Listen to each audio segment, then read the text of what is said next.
Hello and welcome to another episode of Heart Centered Conversations with me, Jane McDowell. And today I am joined by my gorgeous friend Lesley Waldron again, who appeared in series one. And yeah, delighted to see you again as always, Lesley. Tell us, which book have you brought to the conversation today? Thank you so much, Jane. It's really lovely to be here again. The book that I brought here today, I need to take my blur off, don't I, is Playing Big by Tara Mohr. It's a book that I first read quite a few years ago, probably 4 or 5 years ago. And then it came back up again with a business coach I was working with, and I Mm. readdressed it. And then and looking at it again more recently has made me realize how many more kind of how much more of a crossover there is with the work that I do with women. Yeah, yeah, So good to absolutely. share with you. Yeah, so tell me, you read it a few years ago and now you're Mm. reading it again. What's presented itself in a different way on the second exploration of the book? So what feels different is that when I read it first, I was in my early 40s, and now I'm in my late 40s. And I've had quite a tricky few years of not just with the pandemic, but also with supporting my mum through an Alzheimer's diagnosis and making sure that she stays safe and well, which has kind of distracted me quite a lot from both work and other things, um, and been made it a real juggling act to kind of keep all of the balls in the air. Mm. And also, by being further along my 40s, I can definitely, as a I work with perimenopausal women, I'm a perimenopause coach. I can feel the changes in myself, not so much some of them physical, but a lot of it is quite surprising, is about the confidence and Yeah. the slight more anxiety that doesn't necessarily come up as kind of nervousness, but is more about that kind of fear-based thinking of, oh, I'm not good enough, or what if this happens, or it's not worth it. And so reading this again made me realize that actually it's all still so relevant. Perhaps we'll talk in a minute about some of the key concepts I found really interesting. It's still so relevant, but I might need to look at them slightly differently, again, because it's just, yeah. What's Yeah, always fascinating, isn't it? Like, we read a book and then we come back to it a few years later and we see it in a whole different light because we're not the same person as we were when we first absolutely. read it. And we've had extra experiences and more knowledge, hopefully. And so, yeah, we gain a completely different perspective on it. Mm. Just as a side note, the other day I watched the film Natural Born Killers. Now, I know it's not everyone's cup of tea, but I remember watching it like 30 years ago when it first came out. And I remember seeing an illicit copy of it on tape that one of my tutors at university had. And I was just blown away by it. And then I went to see it at the cinema as well. And then for some reason, I haven't watched it again Mm. until the other day. And my overriding memory of it was all about the kind of scenes of the natural world, dead animals and all sorts of stuff like that. But when I came back to it, and I think this is because I've done so much work on myself, Mm. um, and sort of delving into, what traumatic events have happened to me and shaped me and my Mm. reaction to things.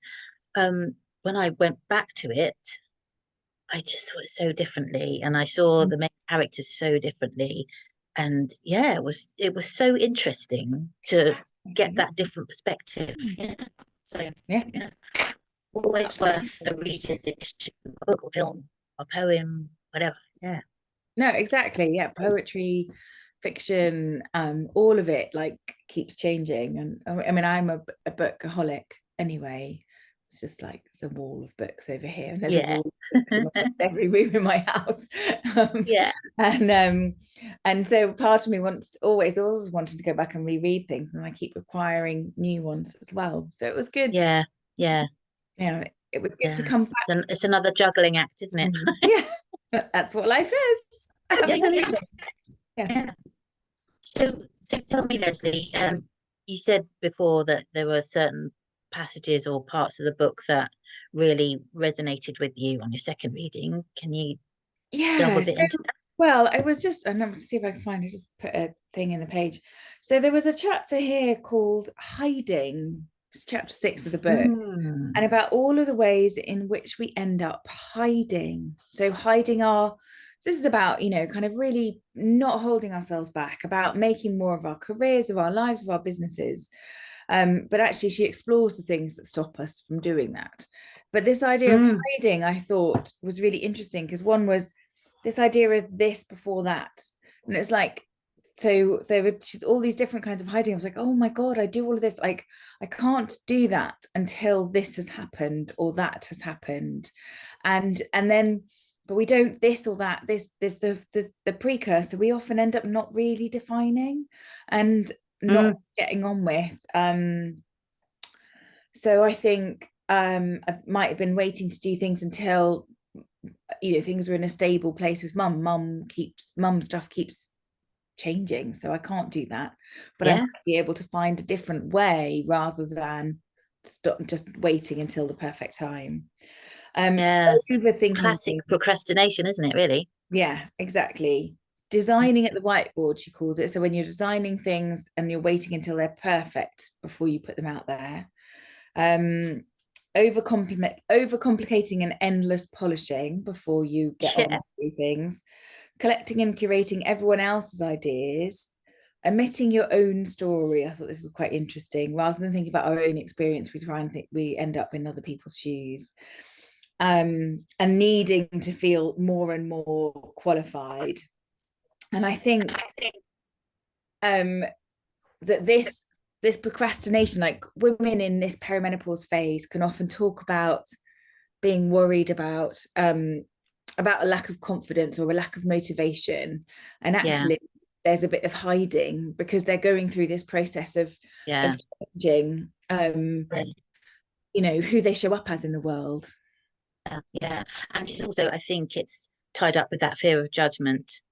So Massively. whenever we're going through a change, like I don't know, just really simple things like, do I let my hair go grey or do I dye it? Yeah, yeah, That fear of judgment from people around us, the society, yeah. as a whole, and as you say, it leads to that temptation to keep waiting until it feels right or you, you know yeah, it's really really fascinating, It is. and as you say, people hide in so many different ways, don't they? Hmm. And I've You seen don't I've even seen know that's what you're doing quite often, isn't it? I had a client a couple of years ago who she knew for a really long time that she wanted to leave her job or change the way that it was working.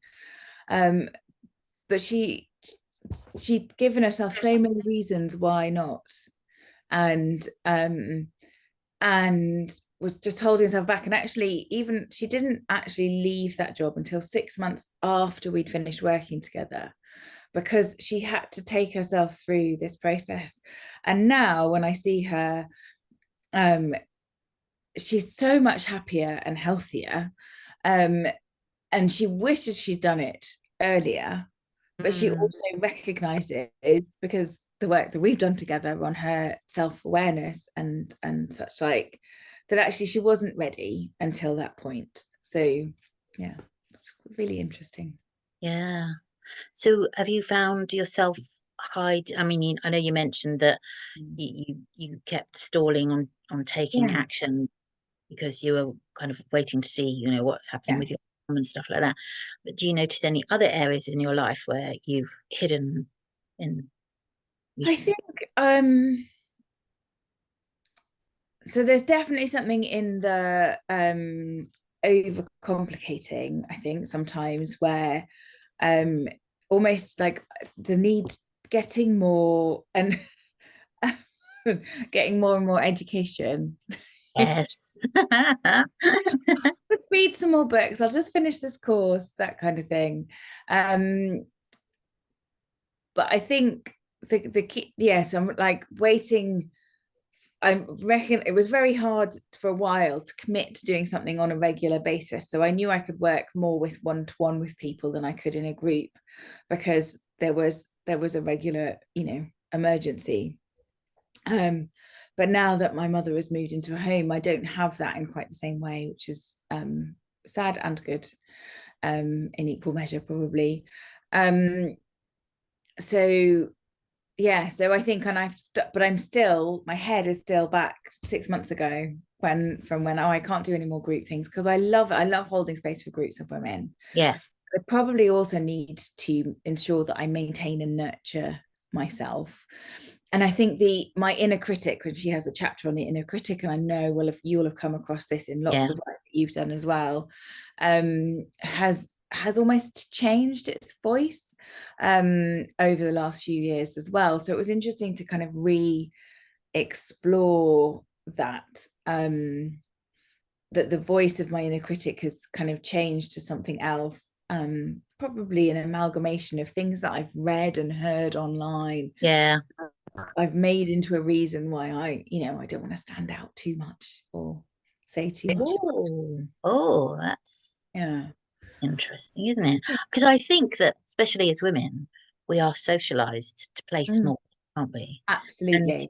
and quite often, and work I do with women who are at a similar stage of life to the women that you work with, Lesley, is that quite often life events have happened and circumstances have changed, Mm, and and that leaves us on slightly rocky ground, and we're, as you say, we lose a bit of confidence, and actually it's a great springboard to step into something else and be all that we can be and want to be. yeah, which Yeah, is really powerful. One of her exercises that she goes through in the book is about kind of getting in touch with your inner mentor, which I really loved. So I mean, I'm sure you'll have done like a future self type meditation. So your future wiser self, more experienced self. And then she sort of suggests really tapping into that energy of that person. And when you are faltering on things or trying to make a decision, to try and tap into that energy to understand where it is that, to keep going with this kind of idea of some might call it a North Star, or some might call it like you could turn it into some kind of goal. But the idea of it being a person that is also you, just yeah, like the critic is also a part of you, isn't it? yeah, yeah, yeah, Um, and I think, again, I probably need to redo that exercise in order to kind of, because that will have changed too. yeah, Although yeah, looking at some of the notes that I made for myself was like, I think this idea of a calm, simple life, somebody who's at home with themselves and enjoys sharing wisdom and experience with others, that still feels very much like me. So, um, but I it's quite that like, whole notion of mm, taking the actions that that future you would be yeah, taking, and rather exactly. than waiting to get there.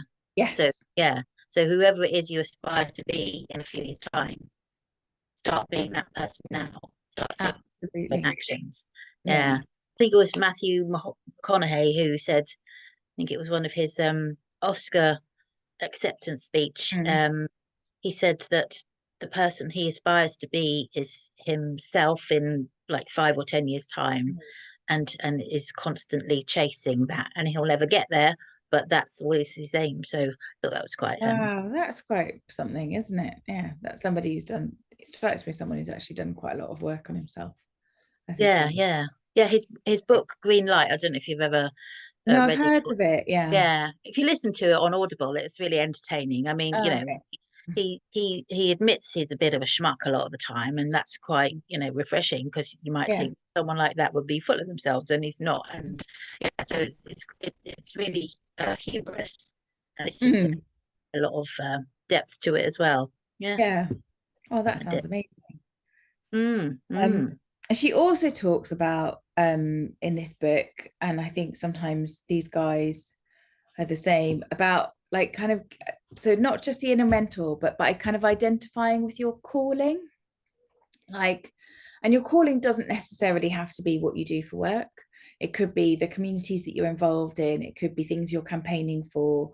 And I think this feels really relevant to the inner mentor conversation as well, because it's kind of almost it's part of but different to that. So Yeah, like in a mentor is somebody who is already kind of leaning into that calling, but it's about how and what she does. But your calling, your purpose, I feel is something that we often need to redefine in midlife as well, that we might find ourselves, and I think it very much ties to the work that you do, doesn't it, with women who kind of a little bit lost, yeah, yeah, needing to wild themselves, get more in touch with their intuition. And sometimes intuition is and gut instinct is kind of downplayed, but it's so powerful, isn't it, in terms of yeah, our absolutely. Yeah, ability to kind of live purposefully and achieve things that feel meaningful to us, but we're not really taught as we go through school, as we go through university and into those first years of employment. We're not really taught to tap into that, are we, to use no, it inner does. It wisdom? certainly wasn't my experience anyway. I mean, I if you look at my CV, if I was to write down every job I've ever had, you'd be there for a jolly long time.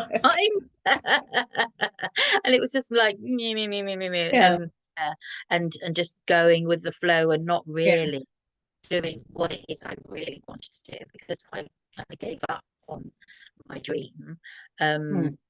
Because I just kept coming up against people who told me, oh well, because basically I wanted to act, Mm. and I went to drama school for a bit. I did English studies, which included drama.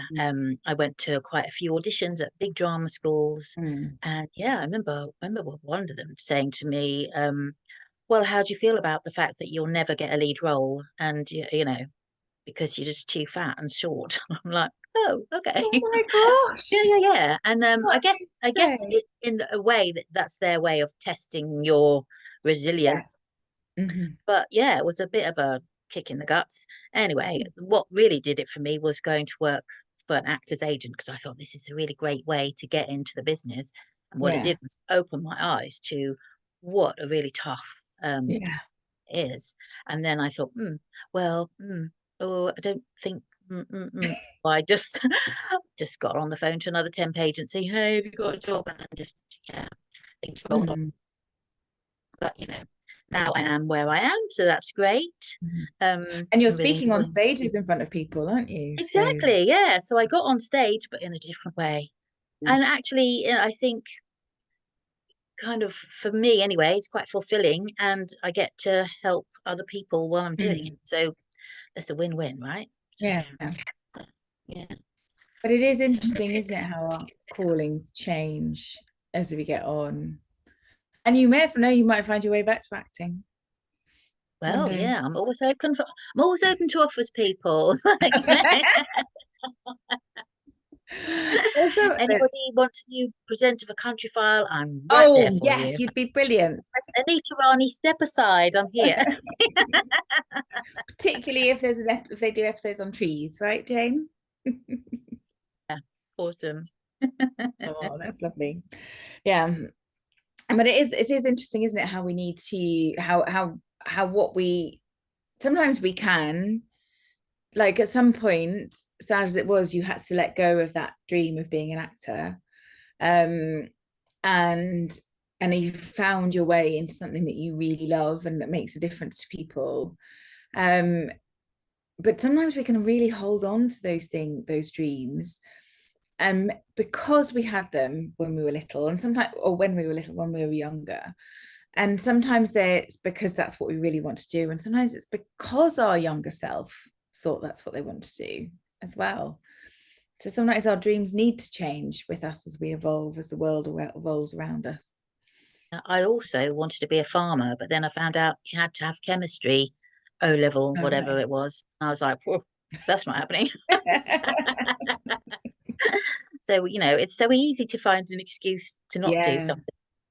And then, yeah. But I think to what we were saying earlier about people finding their purpose Mm. and having that vision of your future self. I think that vision is so important because I remember when I first sought mentorship, um, I was asked, what do you want your future to look like? And I was like, Mm. I don't know. I really haven't got a clue. And Yeah. and that was quite a realization that I had no aspirations for myself. Oh, what's going on there? Mm. So, but now I have a really great vision of what I want, where I want to get to, what it looks like, what it smells like, what it tastes like, just Mm. using every sense to Yeah. really have that vision and be connected to it and think about it on a daily basis. Yeah. Really powerful. Yeah. Yeah. And it really helps. So that sort of combination of being in touch with your inner mentor and knowing what it is that you'd like to do and change in the world is really, really powerful. And it helps us to stop being small, to stop playing small. And I think that there is a need to that we often kind of retreat a bit in this stage of perimenopause, menopause transition. And I see it as a really useful opportunity for us to get to know ourselves better. And this reading books like this, it can be a really useful way of doing that, can't it? Of just Yeah, absolutely. And I think, especially perimenopause, when things start shifting, you do sometimes you're acting and behaving in ways and you don't recognize yourself. yeah. And what is going on? And so Mm. that's a really big impact on our confidence, not Mm. just externally, but what's going on inside, sort of emotionally, physically, Yeah. you know, whether it's, being irrationally angry Mm. or feeling just, in floods of tears and you don't know why, all of these things, or feeling really hyper and then feeling low, all Yeah. of these things that come out of nowhere and we don't necessarily at that point in time recognize it as a symptom of perimenopause. So yeah, yeah. Yeah. And it can be really tricky. That's Yeah. why people should come and work with you, Lesley. Yeah. Or you, Jane. Well, Lesley, this has been an extremely fun chat, and I've loved every minute of it. And I'd love to invite you back to a future episode. Well, I have Like got a you big say, stack of books. yeah, this is bookaholic. Yeah, cool. So, for anyone watching or listening, I will put a list of any books that we've mentioned in the description, and I look forward to seeing you all at the next episode. Please do like and subscribe and share with your friends. And Lesley, thank you so much for being such a brilliant guest. Thank you for having me, Jane. Yay!